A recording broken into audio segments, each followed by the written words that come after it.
people need to recognise that it is more of a trichotomy. It goes from, as you can see, from an absolutist point of view, which is over there.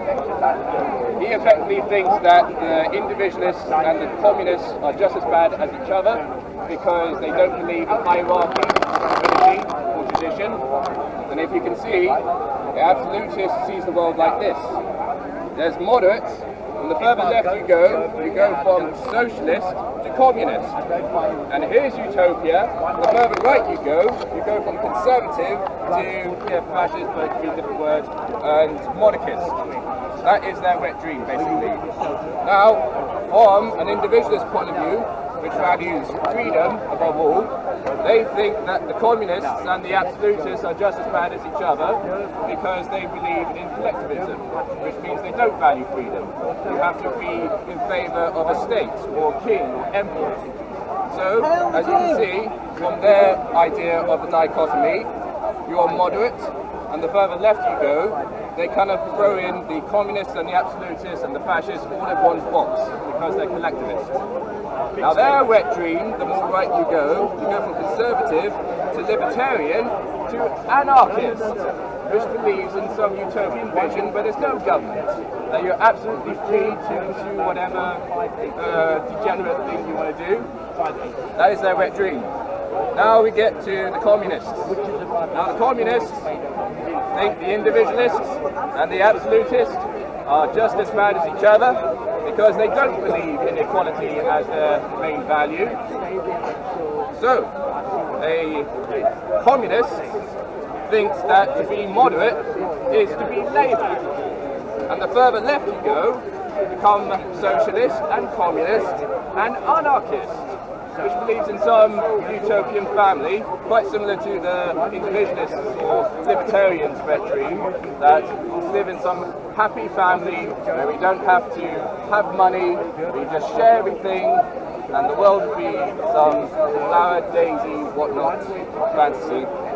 Now, the interesting thing is that the further right you go, you are boxed in with fascists, monarchists, or basically anyone who believes in some right-wing, traditional, or state.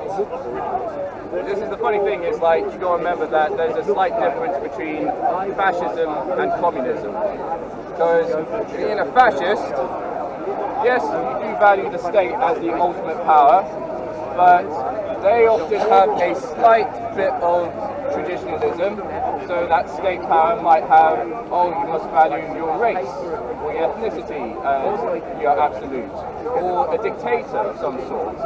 Now, a communist does kind of have the same inclinations, that there needs to be some dictator of sorts, like we've seen with communism, whether it's Lenin, or Stalin, or Chairman Mao, but there's different goals that they're pursuing, alright? So, is there any questions? So really it's all about the isms, is it? Yeah, everyone has the... I mean, the argument is that left-right is a total myth, and it's actually enshrining socialists. But I have no questions, because you've just got a situation with Nazis economically are socialists. It's for the benefit of the crowd. Because we always hear, national socialists, they're socialists. They are fascists. Like the Italians, though, they were definitely socialists. Yeah, they believe in ceasing the means of production. Well, I say that the Nazis were happy to have corporations to have some freedom as long as they do what they want.